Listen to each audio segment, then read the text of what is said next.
how, if you could, or maybe you don't want to, but if you could redo the way academic research is operated, I mean, it seems to be an issue that, what, 16% of the world is weird, and we have the vast majority of our data on those people. Yeah, I mean, so the first problem with the way the social sciences are structured is that there shouldn't be social science disciplines the way there are. So, for example, if you want to study economics, you could study that in the discipline of economics. You could also do economic sociology, economic anthropology, or you could study economic decision making in psychology. And in many ways, you'd be studying the exact same topic, but it's just spread across these different disciplines. So those are just historical products. There's no reason, there's no natural category economics, no natural category psychology. I mean, economic decision making within economics is rooted in our psychology. So none of those make sense. So you'd have to redo those. And then the way we should be collecting data is, we should have labs living, in communities, looking at how people live their lives, and then also gathering the kind of data that psychologists are interested in. So experimental data, there should also be health data. There could be kind of neuroscience data. I mean, you can't have an fMRI machine in every community, but you could have some other kinds of tools that allow you to get data on brains.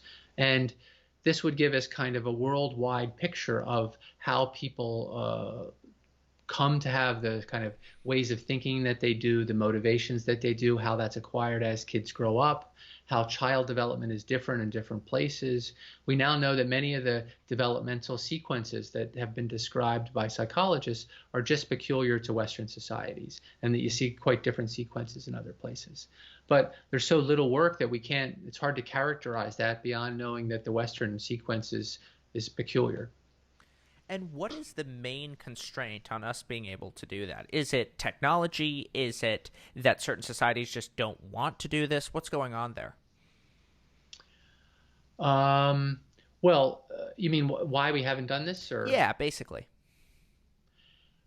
Well, I don't think it has to do with other societies. I think it has to do with the sense in psychology and other social science disciplines, except for anthropology, that we could just study American or European kids, mostly American, and that would give us the picture of humans that we need. So there was an implicit assumption that findings from American kids would generalize to humans. And if you look at a social science textbook, you'll see it'll say people have this bias or that bias, or they think in this way. But the people, it turns out, if you look behind the studies, there are 96% of them are Western, and 70% of those are American. So in no way can you generalize, and the data is now becoming available to show how that you can't generalize. So I don't know, maybe it was a good assumption at the time, maybe it was a bad assumption. I mean, the problem with anthropology was that they kind of understood this from lots of field ethnography, but they weren't willing to adopt all the other tools that this other social sciences were using, statistics and experiments and all that kind of stuff, that you need to do it right.